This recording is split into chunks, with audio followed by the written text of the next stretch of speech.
For this evening, absolutely delighted to welcome Martin Thorn, who is the Head of Data Science for Aberdeen, and going to talk about putting ML ops from proof of concept into production. And when many moons ago, when I was doing stuff technically, and I don't do that anymore, but data for me was like a cottage industry. So you'd have a project, you'd be creating insight, and you'd deliver it, but it was never a thing that you could easily put into production. So I'm really looking forward to Martin's talk this evening, who will explain his approach to doing that at Aberdeen, and I'm sure lots of lessons for us to learn along the way.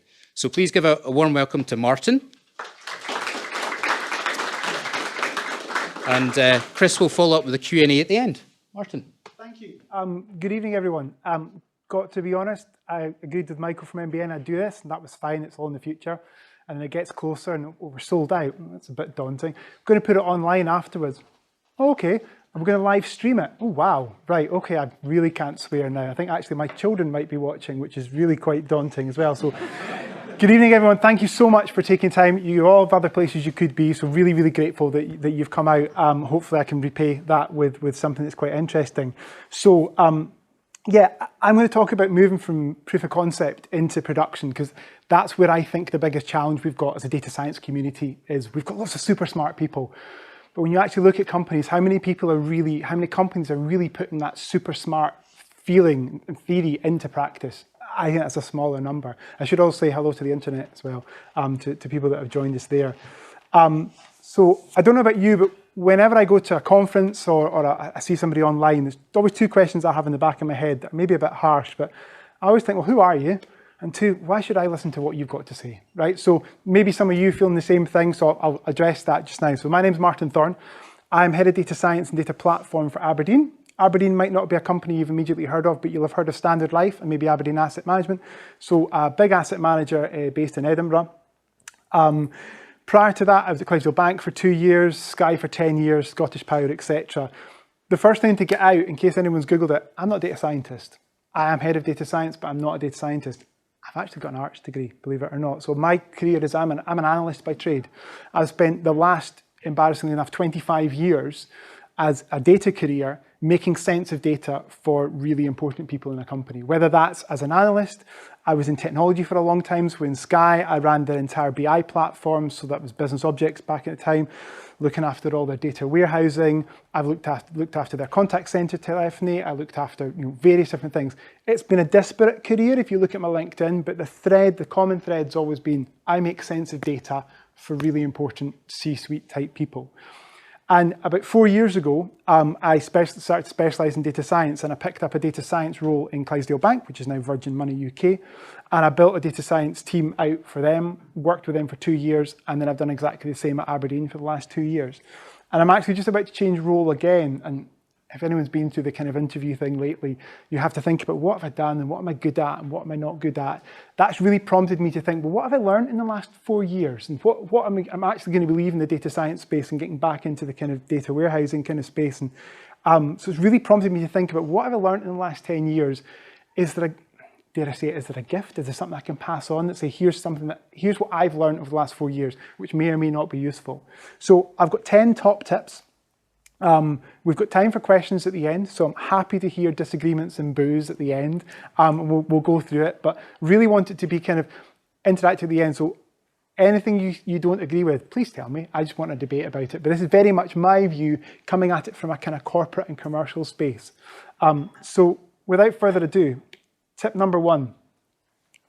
My tip number one is play the long game. One of my favorite quotes, but to a man with a hammer, everything looks like a nail. To a recently qualified data scientist, everything looks like an opportunity to show your machine learning prowess, to go and do something that's really cool.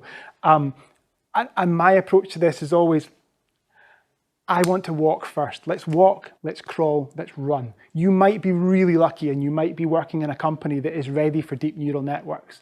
But a lot of you will have experienced, you come out of university, you go into the corporate environment, oh, they're not nearly as data literate as I thought we were. And I know, speaking about some of the clients at Data Lab work with, it's a common experience where you think you're ready for this. Actually, no, we've got some work to do. We've got some fundamentals to do. So what I advocate is start with the analytics. build trust, and then weave in the appropriate machine learning. Now, if you've just popped out of university after doing a PhD, MSc, and an undergrad, you want to do really cool machine learning, and I get that. What I'm trying to advocate is you can build it, but it might not get into production. I really advocate, if you start with analytics, if you start with the base, you build trust, people buy into what you're doing, and it makes the next stage much, much easier. So I always kind of answer the question, well, what data have you got? Let's look at what data you've got, and let's work out what does it tell you. And you'd be surprised how often people have data that they don't know what it's telling them. You'd be surprised how often you can answer questions. They don't need machine learning. They need frequency counts in SQL. That'll blow them away. So it's what does it tell you? And then once you've gained that respect and that trust, you can then start to have a conversation that says, right, okay, well, what could it tell you? Where could we go with this? What could we do?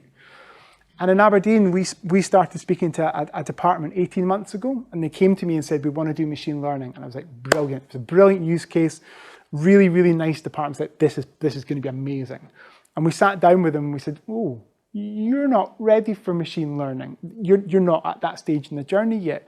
The data was really disparate. They didn't have a handle on it. Everything was threshold based. So the first thing we did was we built them a database. We then put Power BI over the top of it. We did what we thought they would want rather than what they directly asked for. We built them a straw man in terms of a Power BI dashboard that said, this is what we think you'd find interesting. We evolved it, we iterated it, and then to be honest, we didn't speak to them much for the next 18 months.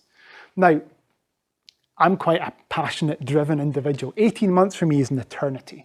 So I would love it to be much faster than that. But what they did was after 18 months, they came back to us. We'd loaded the data a couple of times for them. We'd made some tweaks to the dashboard. But that was them learning at their pace. That was the pace they were comfortable at. This was a revolution for them. So all of their systems were threshold based. And what we allowed them to do was, what happens if you move those thresholds about? What if you can start to play with that data? What does it tell you differently? And they came back to us after 18 months and said, we love this. This has changed our world. You were talking about machine learning before. What could you do for us? What more could you do? And we've now started to weave in a bit more intelligence into their dashboards. I would love to have done this a year ago, but we're doing it at their pace and they're really comfortable with that. And that's what I advocate. If you play the long game and you walk in with that, you maybe miss out on the sexy stuff straight away, but it comes eventually. It builds that credibility. It builds that trust. So that's tip number one. If you find that offensive, by the way, it gets way worse, right? So sorry if you've just come out of your PhD, but this is just my views on how to get this into production. So second one, dumb in production. I advocate that dumb in production wins every day over clever and on the shelf. And the reason is quite simple. Your clever ideas don't pay the mortgage. Your clever ideas will not make the company money. Your clever ideas will not move the company forward. Great if you want to get published. Great if it's an intellectually stimulating thing to do. But in terms of lifestyle, in terms of moving that forward, it's not where you want to be. For me, it's all about dumbing it down, making it simple, and getting it into production. And for me, perfection is the enemy of progress. You know, what's good enough? What do you need to do?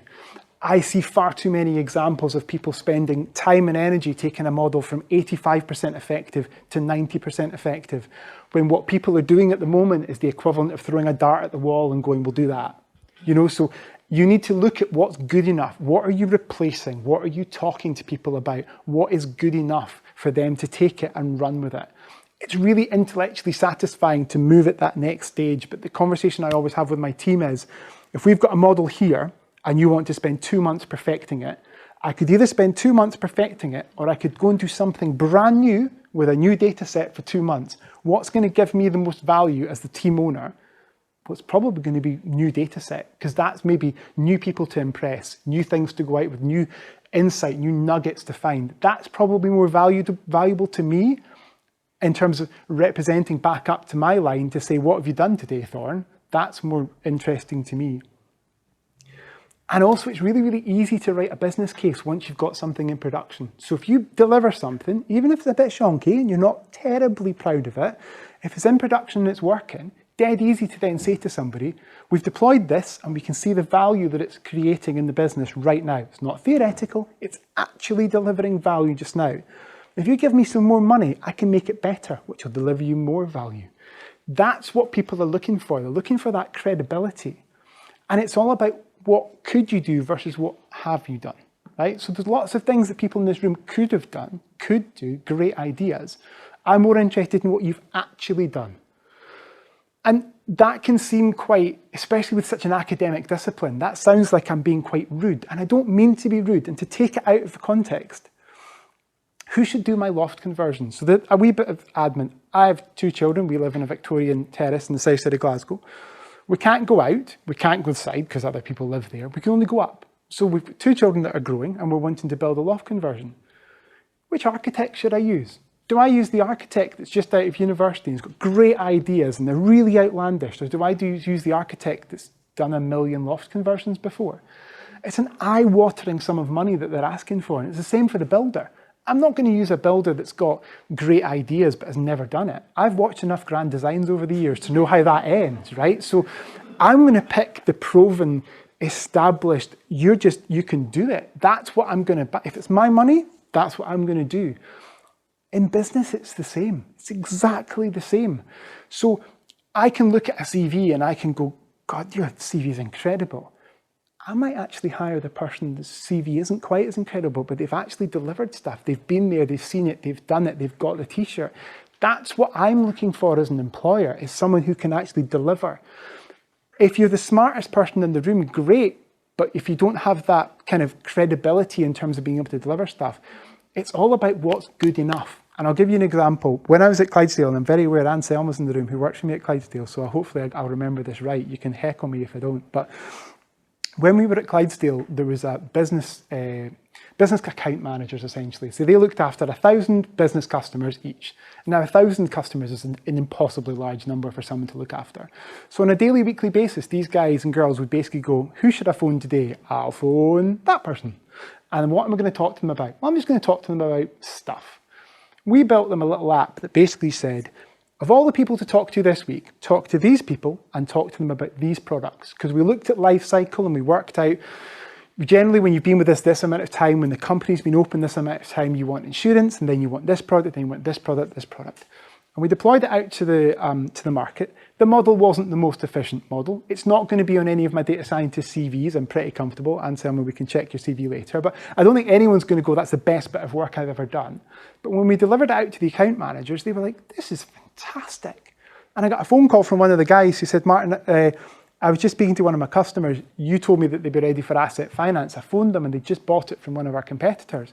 And my heart sank. I was like, oh God, he's going to kick off. And he's like, so that shows it's working. We just need to work on the timing. If I'd called them 2 weeks ago, I would have got the sale. And it's what's good enough. To us, the model wasn't amazing, but it's better than essentially what they were doing was throwing a dart at the wall and going, I'll phone that company today. It was better than what they had, and it was in production and it was working. So tip number 2, dumb in production wins every time. I might get rotten fruit thrown at me next time. Tip number 3, algorithms aren't important. Or in particular, they aren't as important as you think they are. Why do I say that? It's even worse. I don't think people care what algorithm you actually used. You guys really care, like really care, and I love that. The end users don't. The end users care about the output. They don't need to see you're working. This isn't school, right? And this is where I think sometimes academia does a disservice, because in academia, you're trying to find a new and imaginative way to solve an existing problem. In big company corporate land, you're trying to solve a problem the fastest, quickest, most reliable way possible.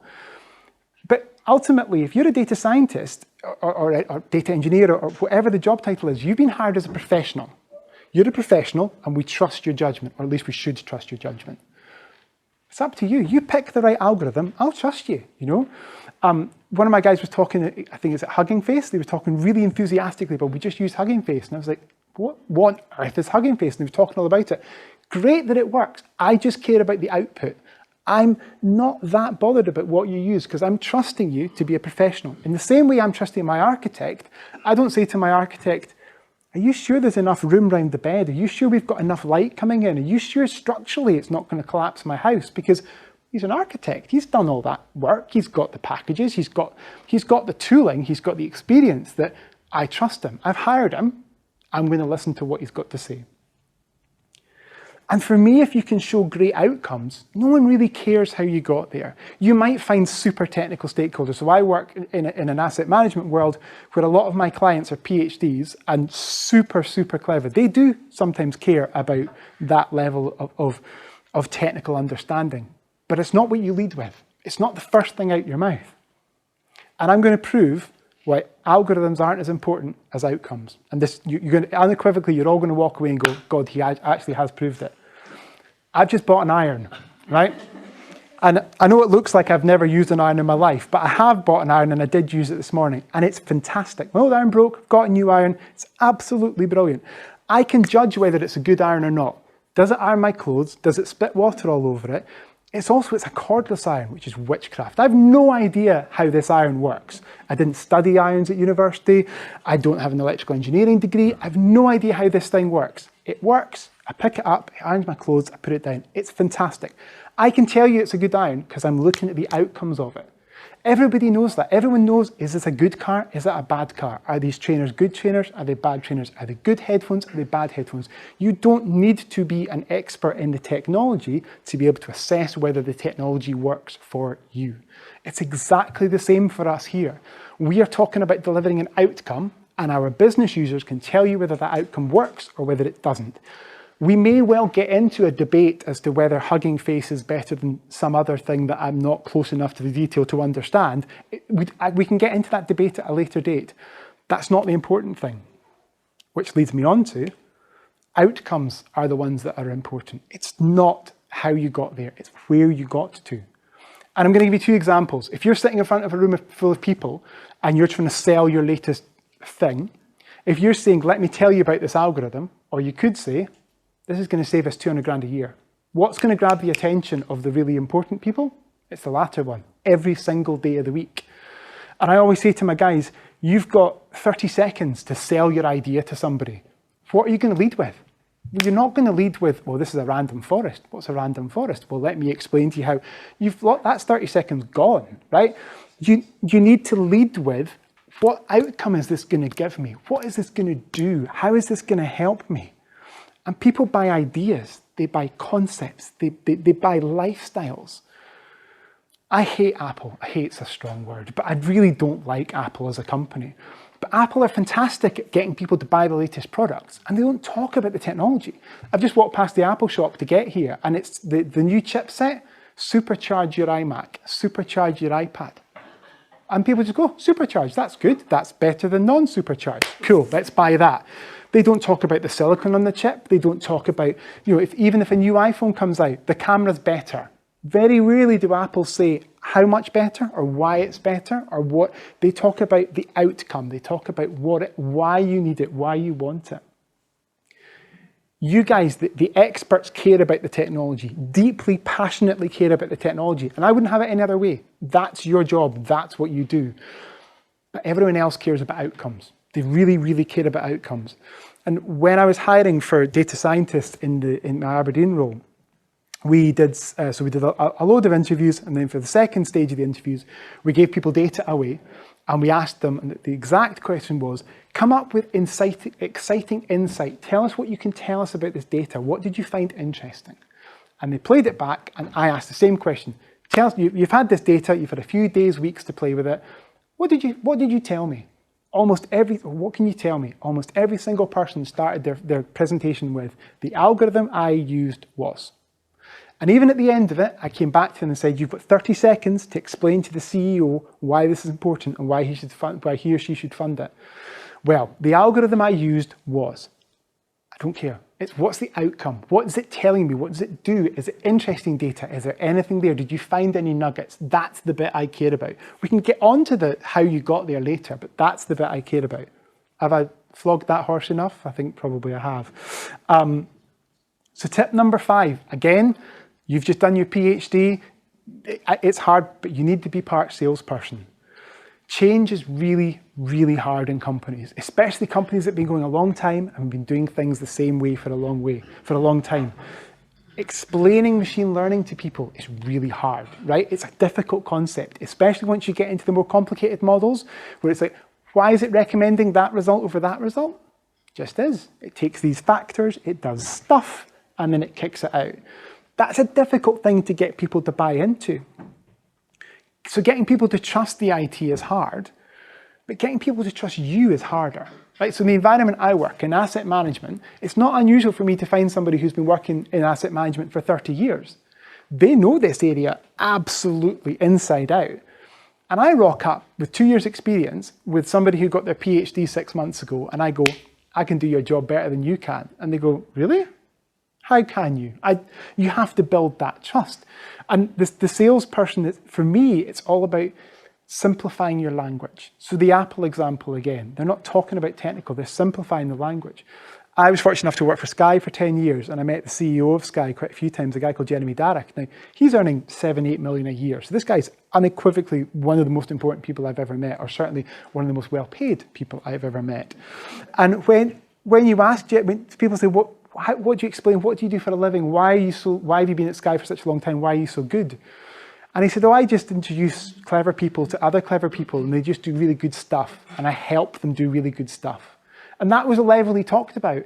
We've all met people, dinner parties, I have 2 small children, I don't go to dinner parties anymore, but you've all met people who've overstated what they do. Oh, I'm managing director of this, I do this. And it puts people off. Whereas if someone says to me, what do I do for a living? I drink tea and talk to people. And that's my job. I just chat to people, and I help to connect, and help to get insight out of data. The more you can kind of play things down and dumb things down, the more people want to work with you. The more people go, oh, you're not threatening, that's quite nice. I quite like working with you on that. And my acid test, and I hope she's not watching, is my poor mum. Can you explain it to my 72-year-old mother? My mum is an ex-college lecturer, so she's a very, very clever woman. She'll tell you she doesn't like technology. She does. She uses technology every day. She's got an iPhone, she's got an iPad, we've just got Google Play, we just got Apple, whatever CarPlay is called in our car. She uses the technology, but the technology gets a window to prove its usefulness. And if it doesn't prove its usefulness, it's away. So against my better judgment, we're just back from 2 weeks in Portugal with my mum and dad, my family, my sister's family. And on the first night, we were sitting there, and my brother-in-law and my dad take out like 300 euros worth of cash. And they said, Martin, have you got money for the kitty? I said, what kitty? What's going on here? And my sister and my mum and dad go on holiday quite a lot. And well, what we do is we get money from the kitty, and then we run this little book and we note down what everyone spent. And I'm like, why are we using cash? Cash is used by drug dealers and women of the night. But nobody uses cash anymore. I want to do contactless. And I'm not taking money out. We're not running a book on an Excel spreadsheet or something. Why don't we just use Splitwise, the app? What's Splitwise? And I explained it was just a little app, and every time anybody has expense, you just 2 or 3 buttons, click, and then what happens is it'll automatically work out who's owed what at the end of the day. You don't have to change. If you want to use cash, use cash. If you want to use electronic, use electronic. Doesn't matter. But the key here is it means you spend less time totting stuff up and more time drinking wine on holiday. Sounds good, doesn't it? And mum was like, oh, sounds quite difficult though. No, I'll show you. Click, click, click, click. That's amazing. Now she won't shut up about it. She thinks it's the best app ever, and she keeps telling everybody, oh, this is really good. And it's all about being part salesman and going, what bit of your life isn't really adding much value, and kind of whisper it. But I come from a family of accountants who actually really like leveling the books and doing that by hand. So it's taken away a little bit the stuff they really like doing, but it's saying, this just means you get more time on holiday, and it just does it for you. And if you can be that kind of salesperson, if you can tap into how are you going to bring this to life for somebody, that's when people will start to trust you. Which moves you on to tip number 6, be non-threatening. So I've already said, I've got a 7-year-old and a very soon-to-be 3-year-old who may or may not be watching depending on bedtime. I love my kids more than anything in the world. Well, I also love going out with my wife and pretending we don't have kids now and again, so that we don't have to answer all the why questions, that we can finish a sentence with each other. So I would look very kindly upon anyone who would take my children for an evening and say, just allow us to go out.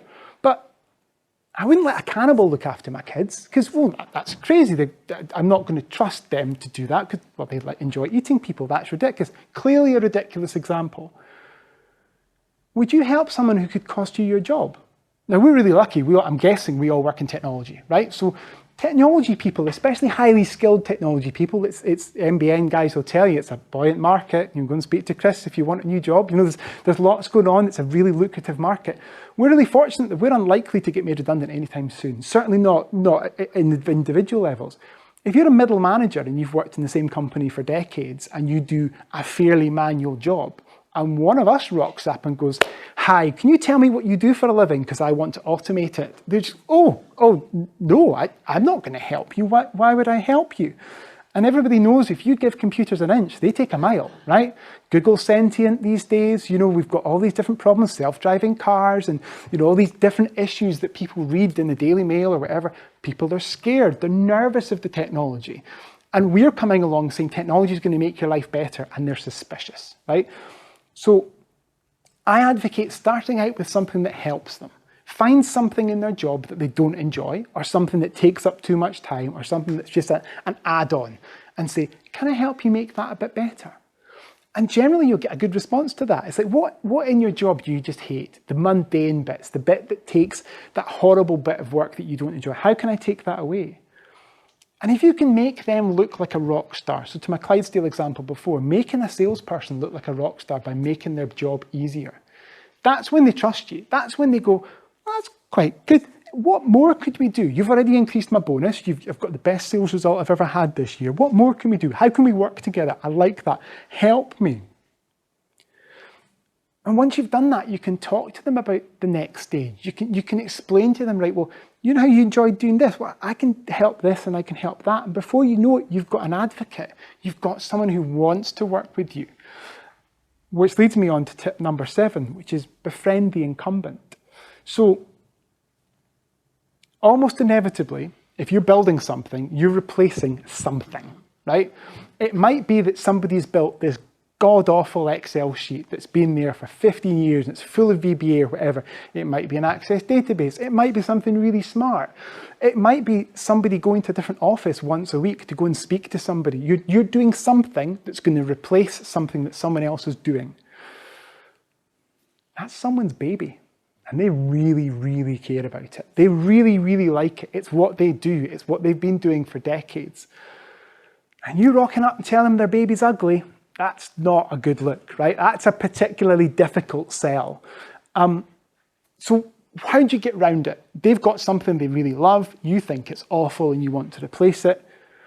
You could hit them with a stick and you could beat your way out of it. So you could speak to their boss and their boss's boss and their boss's boss and go, this stuff's just mental. We can replace it. We can do it smarter, faster, better, cheaper. That might work. Sticks might work. But carrots might work as well. And I will stand in front of you and admit, I have tried many, many, many times to bypass the incumbent. I'm a pretty bolshy individual, so I'm more than happy to bypass people to try and get there. I don't think it's ever worked, ever. And another Clydesdale example, Anselma, so to keep the thoughts to yourself, but when we were at Clydesdale, we built a tool that was 20 times more effective than the incumbent.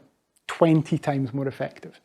COO, oh, that's fantastic, let's go and do that. One level down, well, that's fantastic, let's do that. Another level down, that's fantastic, let's do that. The guy that runs it, I don't think that's going to work. Why not? Oh, look, an eagle. You know, and we then have ongoing conversations, and he said, well, I've spoken to the vendor has seen this before, it won't work. Okay, well, let's speak to the vendor. Why won't it? Well, it just won't work. And the vendor's got a point release coming, and that's going to make the system better. It's not going to make it 20 times better, though, is it? Oh, that they say it's really good. And the point release comes, and it improves by 1%. And then you go, oh, there's a major release coming. That's going to make it much better. We're replatforming it. That's going to change it. And that comes, and it's another incremental improvement. That went on for 9 months. And it never went into production, as far as I'm aware. And it was 20 times more effective. And the reason it didn't get into production was because ultimately the manager of that team is faced with a choice. Do I back the person that I've probably known for decades that's been running this tool? Do I back them? Or do I back this group of PhDs over here that I don't know that much about, who are telling me it's better? The guy I really trust is telling me it's not going to work. It's quite a difficult human behavior as such. That's a big ballsy move to say, well, we could just increment what we've got, Or we could rip it up, really upset Billy, and I like Billy. Billy's a good guy. I don't really want to upset him. And that's what we're talking about here. You're not going to bypass them. You're not going to be able to bully them out of the way. You need to befriend them. You need to help them. You need to try and get away, trying to work with them. That's the hard thing. Slight change attack. Tip number 8. And there's only 10 tips. We're nearly there. Thank you for your patience. You don't need more data. I can assure you, you don't need more data. Because the real trick is to get value out of the data you've already got, right? We've already got far too much data, way too much data. Thanks to Hadoop and big data, you don't need to throw anything away anymore. So you've got log files for 2 years, where you used to throw them away after 2 months, 3 months. Is anyone mining it? Is anyone doing it? The answer is probably not. No, they're not. But what if you could mine it? What if you could dig into that? To me, more expensive data is just an expensive way to procrastinate, right? All it's saying is, I can't do anything just now, but if I buy data, it's gonna revolutionize what we're doing. And asset management's a really bad one for that. They love buying more data. And it's like, yeah, but ultimately, we've got so much of it. We're swimming in it. Why can't we go and use what we've got and do something with it? That's the compelling thing. And as a data science community, we excel when we turn junk into insight. Data that people would throw away. I love whenever somebody says, oh, we've got a Splunk database and we've got all log files in it. I'm like, yes, now we're talking. I can get into that because I'll get nuggets out of that. I know I'll find nuggets out of that much cheaper and faster than Splunk will. Much faster than Splunk will. So let me at it. Let me get to that data and we'll do something really cool with it. Think of it as IT upcycling. You know, so it's like that chest of drawers that no one cares about that someone paints and then sells to a hipster. That works, right? That's what we're talking about, but in IT terms. We're talking about finding that nonsense data and upselling it, making it look just so much better. And in this cost-conscious times that most of us are living in, that's the sweet spot. Doing something on data that's worth nothing is incredible. Again, Clydesdale example, because it's easier talking about a company I used to work with than a company I currently work with, because that might get me into trouble. We did some stuff with the security guys where we basically took a dump of all the swipe card data. So-and-so swiped in this door. And we took a dump of the printer logs, and we took a dump of the internet activity, and then internet activity, and mail flow, and a few other things. We mashed it all together, and then we did some anomaly detection on it. Who looks odd? Which people are behaving in an odd way? And it was incredible. We called them persons of interest, which I think is such a cute term. So it was then like, let's look at these persons of interest. That person's coming in and out of the office an awful lot, or that person's printing an awful lot. And the idea was we wanted to build up a profile that said, a business analyst generally behaves like this. What's this business analyst doing? That's unusual. What are they up to? And that's where you go. That's data that they would have thrown away. That was data nobody was using. They had things like Darktrace that was looking at web traffic. But in the year 2020, if somebody gets sacked for surfing on their work computer for something they shouldn't be surfing for, I'm sorry. That's new. People don't do that anymore, I hope. But what you do find is that people, and what we found in Clydesdale was, people were never the top of the list, but they were maybe halfway down. And they were halfway down, and they were being just a wee bit sleek it on a number of different levels. And you can start to pull that data out. But it's that junk data that allows you to look like a rock star. You know, so that IT security team were previously they were looking for somebody to whistleblow and say, oh, I think there's something up with so-and-so, and they would go and investigate this. And this gave them another avenue that allowed them to almost do their own whistleblowing and say, the systems say these people are behaving weirdly. And as a great acid test, they didn't tell us initially, but the people that we identified as behaving weirdly were the IT security analysts. Because of course they're behaving weirdly, because they're going and investigating people and doing things at different times of day and night. But that just proved that the system was working. So tip number 8, you don't need more data. Tip number 9, standalone POCs. This is one I'm really, really passionate about. I was going to put this one first because I think it's one of the most important, but it didn't really work with the flow. To me, having done this data for a long time, and ETL and data transformation, that's the really expensive bit, right? Moving data about is expensive and it's difficult, and you need architects, and you need to punch hole in firewalls, and you need security involved, and it's a nightmare. Don't do it. Don't even consider it for your POC. Assume that everything is possible in technology, because guess what? Generally is. right? Unless you're talking about something that needs to be near real time, you can make your way about loads of different systems. You can make it work. Even if it's day plus 2, you can make stuff work. So I always assume that whatever we're building, there will be a way to productionize it. But before you start, you need to see if you've got nuggets there. If you start working out the plumbing before you've even worked out if there's an opportunity, you're wasting money, right? So I advocate just dumps of data, CSVs, text files, anything. Can you give me a month's worth of extract from that system? That's easy to get. Dump it into Azure or AWS, whatever and then do your analysis on it. And if you find the nuggets, that's when you can then get enthusiasm. Because it's easy to get enthusiasm for a proof of concept that costs 10 grand. Really hard to get enthusiasm for a proof of concept that costs £500,000.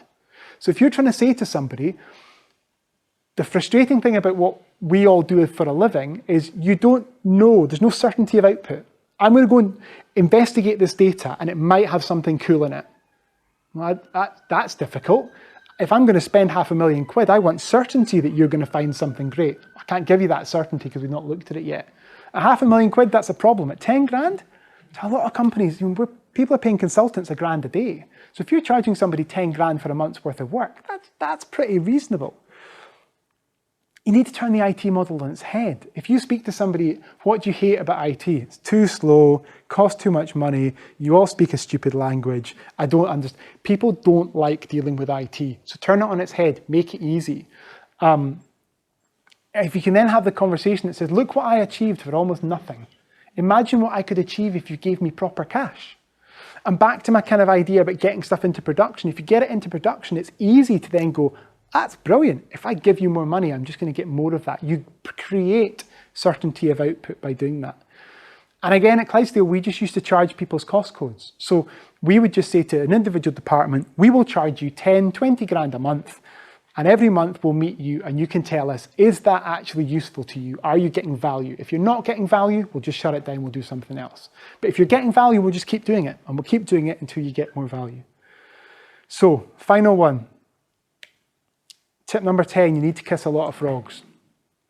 The best products in a technology point of view aren't always the ones that win, right? So I'm old enough to do the whole Betamax versus VCR, right? But there's people that weren't born when I graduated uni in this room, so that's not going to mean anything, right? But the iPhone wasn't the first smartphone. I had a Sony Ericsson smartphone running Symbian at the time, and I thought it was brilliant. It's dead. I had a Pebble smartwatch. It's dead too. I've got a smart ring, that'll probably be dead in 6 months, right? But I frequently back the wrong technology because I back the technology that I think's great. It's not always the one that gets the public imagination. And it's going to be exactly the same with your data science projects. The bit of code you think's cooler than anything else in the world might not be the one that that captures the public imagination. The one that captures the imagination might be the bit of code you robbed off the internet and spent 5 minutes changing. That might be the one that people go, God, that's fantastic. I love that. That's what you need to do. Is you need to be prepared to play it as a numbers game. You need to create, evaluate, shut down, and move on. You need to be ruthless, absolutely ruthless with your proof of concepts and your experiments. And like I said at the start, when my guys are working on something, I always say, if you're going to spend 2 months perfecting that, or we could do something brand new for 2 months, I want to do the brand new thing. Because there's more chance of that getting picked up. There's more chance of that appealing to somebody. And it's that brand new idea versus incremental progress. 75% model effectiveness, if that's good enough, go with that. Don't spend the next 6 months trying to get it to 95%. And don't lose the faith, because you only need one win. I've got a couple of friends who are looking for a job at the moment, and it's really disheartening looking for a job. But I keep saying, it only takes one phone call, and then your life changes. It's exactly the same with data science. It only takes one of your proof of concepts to get into production, and then suddenly opens the door to everything else being reevaluated. Oh, I can see that's working. It's making us money. It's helping us. It's making us more efficient. What else have you got in that cupboard of tricks? Go and show me. And then you can take everything out. Well, we did this one 6 months ago. We did that one 9 months ago. You'd be surprised how often it just needs one conversation. You brush the dust off something you did a year ago, and a new person in the team, somebody suddenly picks it up and goes, that's it. But you need to kiss a lot of frogs. You need to keep pushing that and keep being ruthless. So, to recap, play the long game, crawl, walk, run. Dumb in production beats clever and on the shelf every single day of the week. Algorithms aren't important. Outcomes are important. You need to be a bit of a salesman. You need to make it non-threatening. You can't bypass the incumbent because they win every time, so just don't even try. Don't buy more data. Use the data you've got. Please do a standalone POC and just focus on making it as cheap and as quick to implement as possible. And you need to kiss a lot of frogs. So that's me. You can find me on LinkedIn, Martin Thorn. You can tweet me if you want, Martin G. Thorn, but I don't really use Twitter, but some people ask for that. I've got time to answer questions just now. Chris is here to do a Q&A. I don't know if anyone's brave enough to go for the first question, or Chris is going to go for a pre-canned one, but we've got roving mics, so hand in the air if you've got any questions. Or maybe you just want me to stop talking. A question? Hold on, we'll just get mics for the live stream, so hold on 2 seconds.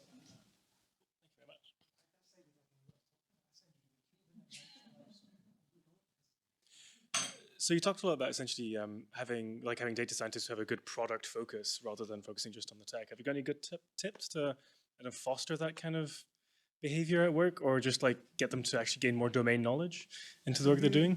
That's a really good question. I don't think there's a shortcut to it other than just spending time in the business and actually spending time with your stakeholders and working out what makes them tick. What I find quite a lot is when you sit down with somebody and watch what they do for a living, you see them doing something, you're like, why are you doing it that way?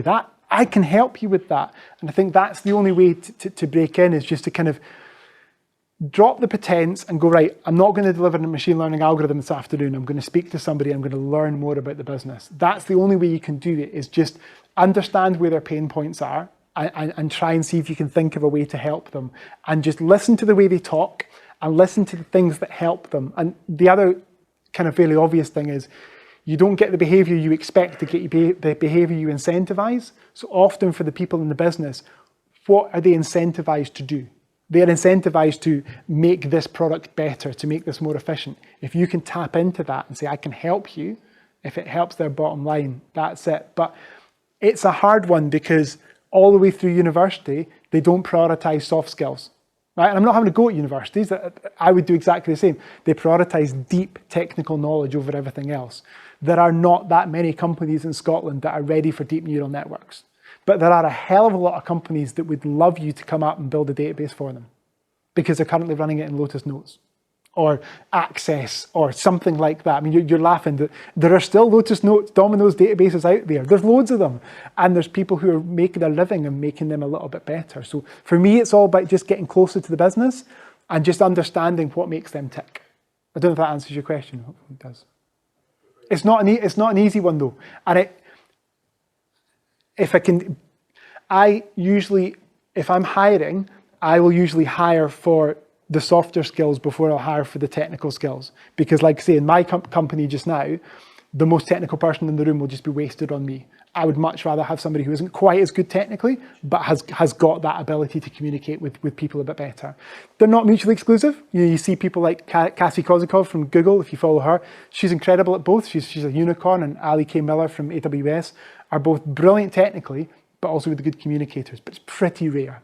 So, but that's what I would focus on. Business skills, what hurts, what do they need help on? Anyone else? Hi, thank you very much for that talk. It was really brilliant, comprehensive as well. So you did say that data science product will go into production, but there needs to be commitment from end users. But in regards to high management, most businesses, for example, software teams, their resources are not prioritized over other business, like critical business data sources. So what kind of recommendation do you give for people working with stakeholders that are difficult, that don't want to tap into software teams and the proof of concepts that they use? To play that back, if I can, so I think if I speak, what you're saying, you've got a business that don't really want to use what you're building and want to prioritize their money on something else? Yes. Yeah. It's a kind of extension of the similar point, which is you need to make them care. It sounds a horribly glib answer, right? But you need to work out what is it that's driving them? What are they getting hit over the head for every single day of the week? They're getting hit in the head because they're missing their sales targets. How can I help you hit your sales targets? You're getting hit over the head because there's a hiring freeze. They used to have 10 analysts, they've now got 6. Well, how can if I can build something that does the job of 4 analysts, Well, let's go and do that. It's about appealing to them in a way that they can't say no. I'm going to be honest with you, it's really hard. It's really hard. And over the last 4 years, I've banged my head against a lot of brick walls and kind of, we've built this proof of concept, this is the one that's going to get into production. Boom, nothing happens. It's really hard at the moment. And it all comes back down to the same thing. Getting someone to trust it, getting the incumbent to buy into it. You need to take people on the journey. And I think the biggest thing I've learned is if you sit in a little data science cluster over here, and then a year later go, ta-da, we've built something that's going to change your company. Everyone goes, who are you? What? You don't know anything about what we're doing. Whereas if you're sitting beside them, you know, I'm a big fan of remote working, so it doesn't need to be actually sitting beside them, but if you're working with them, if you can help them to try and make them a bit better, then it's easy. But I mean, as I said at the start, I'm working in a company where people have been doing the same or similar things for 25 years. That's really hard to unpick that. And it's really hard because people take it as a personal criticism. You're saying you can do your computer can do your job, my job better than I can. Nah, I don't believe it. It's threatening. It's really hard, you know. Depending on age, you've all got parents or grandparents that think they can outmap Google, you know. Don't Google it. I'll go and I'll tell you, I'll bring out, you know, my ordnance survey map. People love what they're used to. And in our personal life, we all know that and we have examples of that. And then we go into corporate life and we forget. But people are people and they behave the same way in work and outside work. And it's just about identifying how would you change your parents' opinion on something? How would you change your children, your friends? It's all about influencing skills and it's all about what's in it for them? Why should they care, right? And I hate to say, a lot of the time in data science, data scientists tend to approach it in talking about this is what I've done, rather than the how. This is why you should care. They talk about this is what I've built, rather than leading with, you've got a problem there, I can make you look like a rock star. All right, I'm interested. You know, and that, it sounds so simple, but honestly, it's just that way of thinking. If you were worried about your job, would you genuinely want to work with a data scientist? The answer is almost certainly not. So make it non-threatening. Find those little nuggets. Start with something really simple. That's what I'm saying, like the 75% accurate model. Go with that, because you've done it in a month. Go with something that we built something in Clydesdale where we tried to predict a customer's balance at the end of the month. And that was the really cool bit. But in getting there, we also took all the transactions and rolled them up into categories. And all the business users went, that categorization tool is amazing. And we're like, no, we literally just robbed that off the internet. We added no value to that. It's just bespoke. It's not even bespoke code. It's just code we found on GitHub. No, but I love that. I really love that. No, but we can predict someone's balance 2 months in the future. Nah, I don't care. I care about the categorization engine. And that's where you just sometimes just have to be a bit less precious and go, fine, take my slightly amended code I found on GitHub. Go with that because you love it.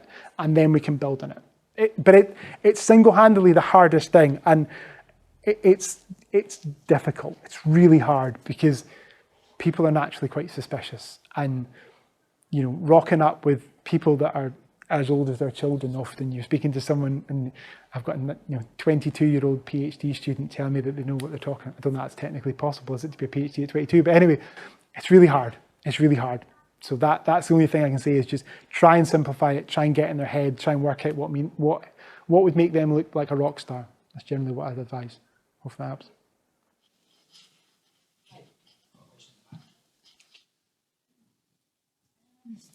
Can you give any tips on how to answer an interview question?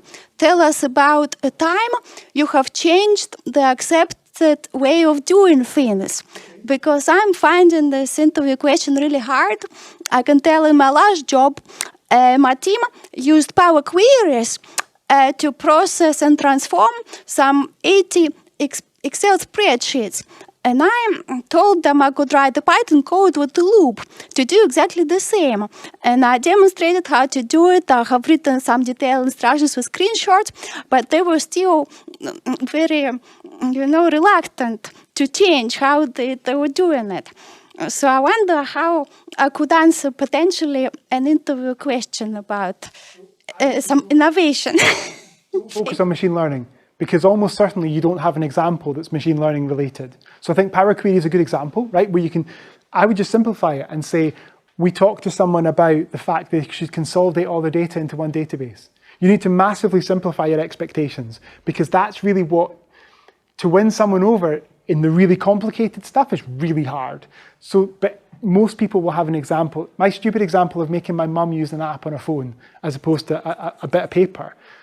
I think the only thing you can do is you need to, if it's an interview question, you can't lie. You need to have an answer that comes from your own experience. So just really think about your own experience and really simplify what you did, because people are looking for influencing skills. They're not necessarily looking for you to change the world. They're just looking for you to nudge someone along the way a little bit. They're looking for evidence that you can nudge somebody. They're not looking for, I give advice to a CEO and it changed the world overnight, because that stuff doesn't happen. So it's all about, Tim Minchin talks about being micro-ambitious, and I love that. It's like, let's just focus on the tiny, tiny little wins that you would otherwise neglect. And I think if you take some time as you go through, what I recommend to a lot of people is, if you just write down at the end of every day what went well, you'd be surprised how many, if you're forced to write 3 things that went well every day, sometimes you've got to really dig deep, right? Sometimes you've got to go, oh God, I got out of bed, I made it to work on time, you know, because it can be really hard working in this area. But I think if you focus on those little things, there will be micro examples of where you helped to influence somebody and nudge them along the road. Because I can tell you, in 2 years of working at Aberdeen, have I changed the company? No. Have I got some people to use a dashboard who'd never used a dashboard before? Yes. It's not machine learning. You know, did we, instead of deploying 3 environments in an Azure environment, we deployed a 4th that was a halfway house between production and someone's desktop. That's a win, right? It's nothing to do with machine learning, but it's a win. And that's what I think you should concentrate on, is the tiny, tiny little wins. And if you look at them, you'll find a good example probably. Don't worry about making it machine learning, because if you've got a machine learning example, then amazing, use it, but you might not. Does that help? Hopefully? Good luck anyway. It's hard, and that's why they asked that question, because it is really hard. Hi. Hi. So one of the examples you gave reminded me of a sketch from that Emano Iannucci gave in the early 2000s, and that was, not sure if you're aware of it, that was the dinner party and the pie. So that was where he and a few other people were at a dinner party, and there was always that subtle game of one-upmanship in terms of wittiness. But the pie he was given had all of the right things to say in it. So he kept on extracting all of these answers. And I guess that might be a sort of story that's sort of analogous to how you influence people to adopt these technologies. And within that, they don't care about how it works. The pie just worked through magic. The technology just works through magic, any sufficiently advanced technology. But the reason you want the pie is both, I'm not sure whether you call it carrot or stick, push or pull factor. You want it because you want to be the person who's not lost for words, who's able to do the thing, but you don't want to be, to look bad in front of all of these other people who are adopting these technologies. So how do you strike the right balance between almost the hope and the fear qualities when you're trying to get people to adopt a technology? That's a really good question. I think it depends on the environment you're in. I think in a lot of companies, there'll be a bit of fear because there's cost cutting. There's, a lot of companies have had a really hard time over the last couple of years. Everyone's always looking at cost. You've always got that fear anyway, kind of hanging over. You're not going to get the same money as everyone else. I think it depends on the individual circumstances. For me, it's more about hope rather than punishment, right? Because generally, if somebody is worried and fearful about losing a job, for example, they just shut down, right? And I've seen it if you say to somebody, you're not going to get funding next year unless you do this, they'll just be like, ah. It's like when you get a bad diagnosis from the doctor, you don't hear that, you hear the word cancer or whatever, you don't hear whatever happens after that. For me, maybe I'm just an idealist. I tend to go on hope and tend to go, right, what can I do to make your life better? And let's focus on that. What can I do? And then I just scale that, right? I'll go and speak to you. What can I do? Right, I can try that, right? Have a think about that. I'll come back to you, right? I'll try this person. I'll try this person. I'll try this person. And literally it's a schmoozing game. It's a let's go and let's do the numbers. Let's speak to as many people as we can. And it's about trying to have that, almost like that sales pipeline is how I think about it. If you're a salesperson, you've got all these prospects, and then eventually it funnels down into a number of people that will buy your product. That's essentially what we're talking about here. And a lot of data science teams end up going, I'm going to work on one project a year. And you're like, wow, like we've got a project at the moment where the two people in the business are trying to predict currency fluctuation. They've been working on it for a year each. And it's like, see if you make that work. Amazing, you can predict currency fluctuation. It's fine, we'll all be billionaires. Amazing. That's a moonshot though. That's a big thing to aim for. Much easier to aim for something a bit smaller and do loads of them, rather than putting all of your money into one moonshot. It's the same as if you're investing. You know, I can't give investment advice, but it's very rare for someone to say, put all your eggs in one basket. And I think that's the same here. It's scatter your ideas throughout the company and just keep speaking to people and speaking to people and speaking to people. And you'd be surprised, it doesn't happen instantly, but you're surprised how often we just do show and tells all the time. And it's just doing that show and tell, show and tell, show and tell. And then somebody approaches you after the show and tell, goes, that one's not directly in, but could you speak to me about this tool? Oh, that'd be really interesting.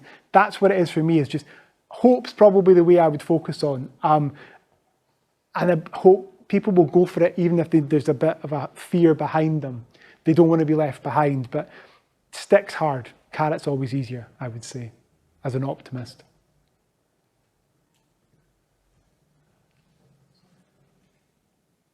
Yeah. Also, I've got a question from the audience.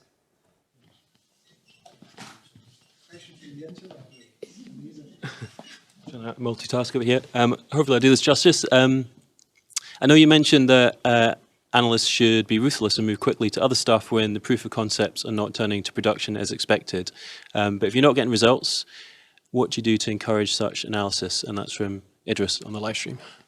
So what to do? I think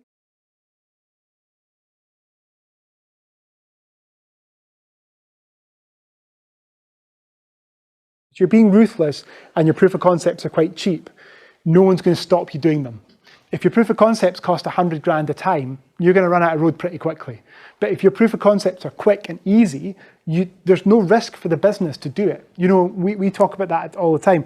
Give me a CSV and I'll give you value within a month. And my guys look at me and go, did you say a month? We can't do that in a month. Yeah, we can. We can put a Power BI over something in a month, and we can do maybe a bit of anomaly detection. We can do something like that in a month. That's easy to do in a month. I'm saying easy, I couldn't do it, but it is easy to do in a month. Let's go and do that. And if you can deliver value in a month, or you find out there's nothing there. You know, we've done projects in Aberdeen where we've tried to look for stuff. We've spent months looking and there's been nothing there, but that's a valid output in itself. We looked to see if we were doing anything wrong in trading land. We found we weren't.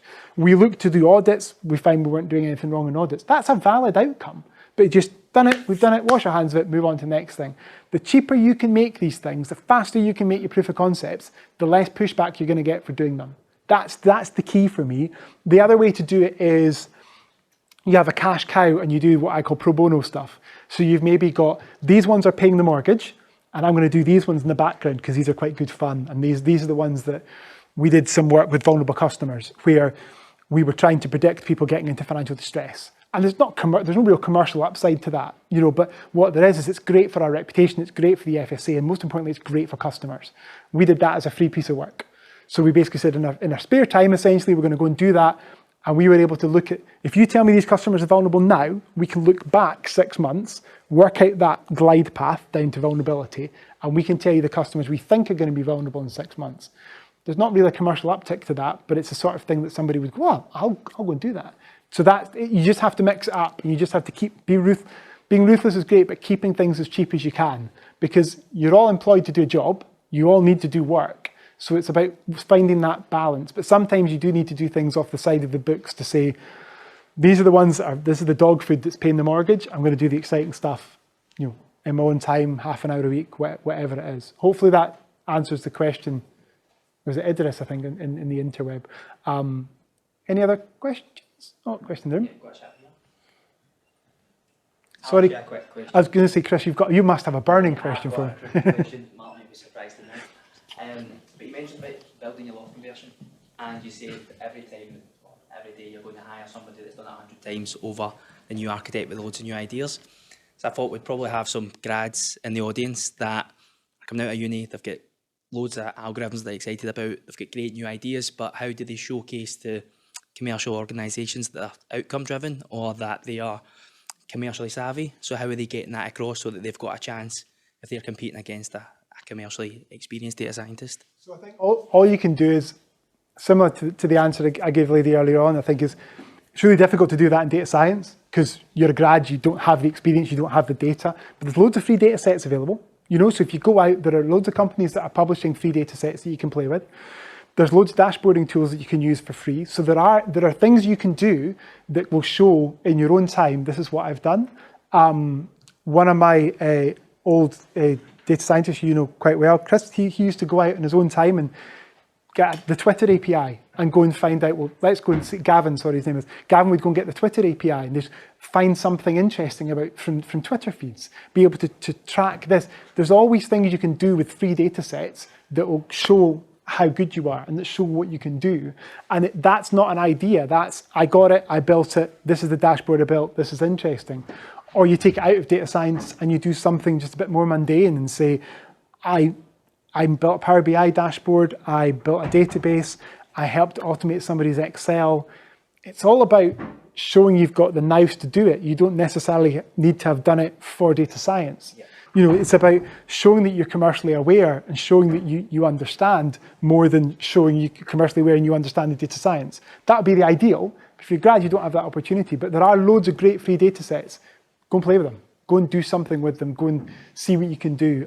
Use the Twitter API if you want. Find some fun hashtag related stuff. That would be my advice. Because I'm not hiring, if you're hiring a grad, you're not expecting them to have experience in that, but you're looking for a little bit of spark, a little bit of show me that you can do stuff. I don't expect people to spend their entire life in it. I want them to have a life as well. But if they can show that they've done something that's a bit interesting, that would appeal to me. Perfect. And yourself? It's actually two questions, kind of. So you were saying it's better to have something 75% accurate out in production. So I'm wondering kind of how do you figure out what's an acceptable accuracy for getting something out into production? And I guess the follow-up question is then how do you manage those expectations with who's using it? So the glib answer is, if it's better than a coin toss, we're at the races, right? But the kind of more serious answer is it better than what they're doing just now? So whatever the business is doing just now, they're using some way of working out how they're going to do what they do for a living. If you've got a model that does that better, it doesn't need to be massively better. It doesn't need to be 20 times better. It just needs to be a little bit better. It just needs to inch you along. I think often in big business, we do this in Aberdeen and in Clydesdale, that you've got a process that I would say is maybe 5 out of 100 in terms of effectiveness. And there's a real, well, if we're going to change it, we need to change it to 95. Well, no, you don't. You just need to get a little bit better. And that would be how, it just needs to be better than what you've got just now. And sorry, I forgot your second question because I was focused on the first one. It was sort of how you then manage that with the people who are using it. But yeah. I think if you're doing things that make people look better, honestly, how effective the model is much more of a worry for the data scientist than it is for the person using it. Genuinely, I've put some pretty shonky stuff in front of people, especially salespeople, and they've ripped my arm off for it because it makes them look a little bit better. If you make money from selling a product and somebody can make your return 1% better, you'll take that. Literally anything to make me better. As long as I don't need to spend huge amounts of time doing it, and it's back to human behavior again. I think as data scientists, we obsess, I'll count myself as a data scientist, why not? I think we obsess too much about how accurate the model is. And I think in reality, it just needs to be good enough and it just needs to be better than the alternative. You know, so if me plotting my own route back to Waverley Station could take me half an hour and Google Maps gets me 27 minutes, I'll take the 3 minutes, right? There might be a 20-minute route that an Edinburgh local knows, but it's still better than I would have done by myself, so I'm okay with that. You know, and to me, it's all about thinking about human behavior. How would you react if somebody said to you, I'm going to give you something that's a little bit better than what you've got? It's very rare for you to go, no. Come back to me when it's 20 times better. Thank you very much. It just doesn't happen, right? If you're buying a new phone, you're buying a phone that's slightly better than the one you've got. We don't have quantum leaps anymore. And often with the quantum leaps comes real nervousness anyway. So I think the incremental effect is much, much easier to manage because it gives people a comfortable glide path. Because we've all I get sales pitches every day of the week. Every single company tells me they can revolutionize what we're doing, and most of the time it's nonsense, right? But if somebody told me I can make what you're doing 5% better, okay, I'm interested. Let's talk now. Hopefully there's no salespeople listening to this. But it's people go for the quantum leaps. Quantum leaps aren't possible. You know, when we put chat into Sky, we were told that it would reduce our call volume by 30%. We were getting 1 million calls a week. So taking out 300,000 calls, that's really appealing. We never get anywhere near that. So people oversell all the time. I would say just undersell and just say, we'll make your life a little bit better. But it's going to be really cheap and it's going to be really fast. It's too easy to say it's going to take 2 years and make your life twice as good. Or we can say, well, I can make it 5% better in a month. You'll take 5% better in a month, every day of the week. Because I can see that, I can feel that. That would be my recommendation. Honestly, as a community, we worry too much about model accuracy. Way too much, because we see the flaws. We see all the flaws. It's like me standing up in front of you today going, oh my God, my shirt doesn't look ironed. I'm hoping most of you don't care, right? But walking here, I really cared about that because that's just the way humans are. You obsess about the things that other people, I'm actually getting a haircut tomorrow. I've been worried about that. I had a dream about it thinking, I should really have got my haircut before I did this. I should. The reality is most people don't care. Maybe half of you are thinking, Jesus, he could have at least done his hair. I don't know, but people obsess about things that most people just don't care about. And I think we obsess too much about model accuracy and we see all the flaws. Whereas other people, literally, if you salespeople deciding on what product to sell next, who to contact next, sometimes it is literally, that one, I'll phone you and I'll talk to you about something. Again, hopefully not doing salespeople a disservice, but incremental small gains would be what I would say. Sorry guys, that's all we've got time for, but I think Martin's going to be sticking around outside if you want to grab him for a couple of minutes. Obviously we've got time for networking outside and still get beers and pizzas available, so thank you very much Martin, everybody really enjoyed it. Thank you all for listening as well, much appreciated. Cheers.